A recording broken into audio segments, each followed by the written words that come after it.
अस्सलाम वालेकुम व्यूवर्स, कैसे हैं आप सब लोग। अल्लाह से उम्मीद है कि आप लोग ठीक होंगे, खैरियत से होंगे। और मैं भी अल्लाह का शुक्र है ठीक हूँ, खैरियत से हूँ। और यहाँ पे मेरे हस्बैंड जो थे, मैंने खीरा मंगाया था तो वो साथ में जामुन भी लिया है। तो पैसे कुछ इतने ज़्यादा नहीं थे, मेरे ख्याल से 100-150 रुपये पड़े थे। तो उसके अंदर ये पता नहीं कितनी होंगी जामुनें। वो उनको जामुनों का बहुत शौक़ है। मैं खा लेती हूँ तो शौक़ से नहीं, और बच्चों का भी यही कि बस खा लेते हैं। तो बस इनको नमक लगा के वॉश करके नमक लगाती हूँ। नमक लगा के थोड़ी देर ऐसे मिक्स करके उछाल देते हैं ना इसको, तो उससे ना टेस्ट कहते हैं बड़ा अच्छा हो जाता है। तो बस वो करके रखते हैं और फिर इसको खाएंगे। और साथ में खाना निकाली हूँ, वो खा लेंगे। तो बस ये मैंने अपना व्लॉग एक एंड किया है, जो कि आज आप देख लेंगे। तो मैंने दूसरे का भी स्टार्ट ले लिया। तो बस ये कि ये मैंने मतलब आप पिछले व्लॉग में देखेंगे तो आप देख रहे होंगे मैं मार्च की दाल बना रही थी। बस उसे खाने के लिए तैयार किया, खीरे को काटा है। और बस ये सब करके बस अब मैंने अपने दूसरे व्लॉग का स्टार्ट कर दिया है।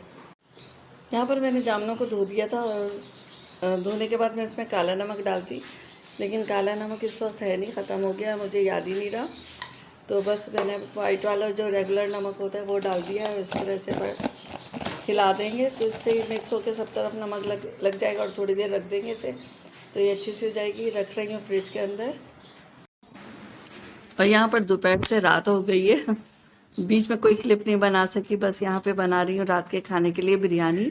और बिरयानी मैं थोड़ी सी ज़्यादा बना रही हूँ, क्योंकि कल फ्राइडे भी है और मुझे काम भी ऐसे करने हैं कि जिसमें पूरा घर फैलेगा। थोड़ी सी मुझे चेंजेस करनी है, क्योंकि हमारे एक बड़ा सा संदूक है, जो बकस कहते हैं ना, वो गैलरी में रखा हुआ है। और गैलरी में बारिश के मतलब पानी आता है ग्रिल से ना, तो बकस के ऊपर आ जाता है। तो फिर मैं बरसात जब का टाइम होता है तो मैं उसे अंदर कर लेती हूँ। तो वही मुझे करनी है चीज़ें। जब बकस हिलता है तो फिर घर की और चीज़ें भी हिलती हैं, और थोड़ी सी अलमारी की सेटिंग भी मुझे करनी है। यहाँ पर मेरी बिरयानी तैयार हो गई थी, तो मैंने कहा आपको उसका फाइनल लुक भी दिखा दूँ। तो बस वो क्या कहते हैं, जब अलमारी छिड़ेगी तो सारे कपड़े भी बाहर निकलेंगे, और बकस अंदर आएगा तो उसमें की चीज़ें भी निकलेंगी। तो पूरा ही घर सारा का सारा फैलने वाला हो जाएगा। तो बस ये है कि मुझे फिर सफाई का सारा मतलब बहुत सारा काम होगा, जो कि कल हमें करना होगा। और बस ये है कि नमाज के बाद से फिर हम इस काम में लगेंगे इंशाल्लाह ताला। और भी ये वाला काम करूँगी। और यहाँ मैं आपको दिखा रही हूँ कि मेरे हाथ पे जर्दे का कलर आ गया है, और ये मैं इम्तियाज़ से लाती हूँ। कलर बहुत अच्छा होता है। तो थोड़ा सा गिरा था और हाथ देखे मेरे कितने वैसे हो गए। मैंने धो भी लिया इतना सारा, लेकिन हाथों का हशर हो गया मेरे। खैर कल तक वॉश हो जाएंगे, साफ़ हो जाएंगे।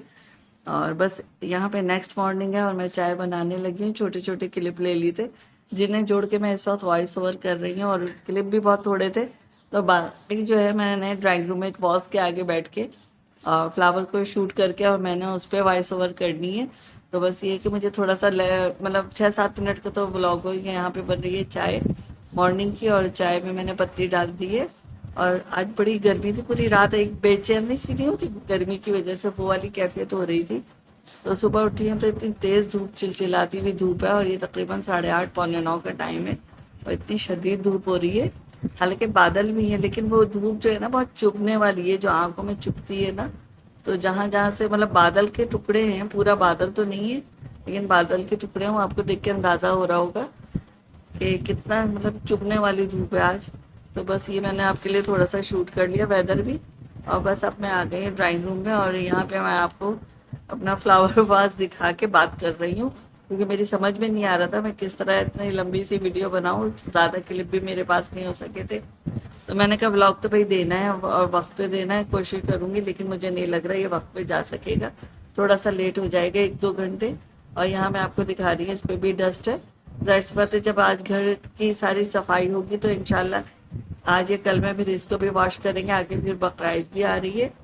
और पर्दे में देख रही थी मतलब उसकी कैमरे की लाइट में ना बड़ा अच्छे नज़र आ जाती है डस्ट वगैरह, जो आपका आम आँख से नहीं नज़र आ रही होती ना। आप मोबाइल ऑन कर लें और उसकी लाइट डाल लें तो आपको बड़ा अच्छा पता चल जाता है कहाँ कहाँ डस्ट और कहाँ कहाँ सफाई होने वाली है, और किस रेख पे मैल भरा हुआ है वो भी सब नज़र आ जाता है। तो मैं यहाँ पे पर्दों पे डाल के चेक कर रही थी, तो इन पर वैसे तो मैले नहीं है, लेकिन हल्की हल्की सी डस्ट है, तो इसकी डस्टिंग कर दूंगी। और बस ये थोड़ा सा ये हिला हुआ जगह से हो जाता है, तो फिर मैं इसको सेट करती रहती हूँ। ये अक्सर बच्चे खिड़की खोल देते, विंडो इसके पीछे, तो वो खोल देते हैं, उसकी वजह से हवा आ जाती है तो ड्राइंग रूम हमारा अच्छा सा ठंडा हो जाता है। और ये कमरा हमारे घर का सबसे ठंडा कमरा है, क्योंकि हमारा 4th फ्लोर पे ना, तो उसके बाद छत है, और छत पे जब आजकल की जैसे धूप पड़ती है ना, तो अच्छे से अच्छे घर भी गर्म हो जाते हैं। और घर तो घर, इंसान भी गर्म हो जाते हैं दिमाग पिलपिलाने लगता है, वो वाला हाल हो जाता है। तो बस यहाँ पे यही सारे काम होने हैं अभी, और बस ये करूँगी इंशाल्लाह ताला मैं। और फिर आगे भी अपने ब्लॉग को हो सका तो बनाऊंगी, लेकिन मेरी समझ में नहीं आता उसमें मैं क्या व्लॉग बनाऊं, इतना सारा सामान फैला होगा। खैर मैं आपको दिखा दूंगी, क्या वो, आप तो मेरी अपनी फैमिली है, और मैं आपको दिखाऊंगी कि क्या क्या मैं कर रही हूँ, किस तरह की सेटिंग करनी है। सेटिंग तो थोड़ी सी ऐसी होगी कि मतलब वो अपने लिए गुंजाइश बनानी है, बाकी अपने सामान की हिफाजत करनी है। बाकी वो कोई ऐसी सेटिंग नहीं है जिससे घर बहुत अच्छा हो जाएगा। मेरे ख्याल से तो जो इस वक्त सेटिंग है वो बहुत प्यारी सेटिंग होती है, लेकिन बारिश के दिनों में मुझे हटानी पड़ती है। और यहीं पर मैं अपने ब्लॉग का एंड करती हूँ। अच्छा लगे लाइक शेयर करिएगा।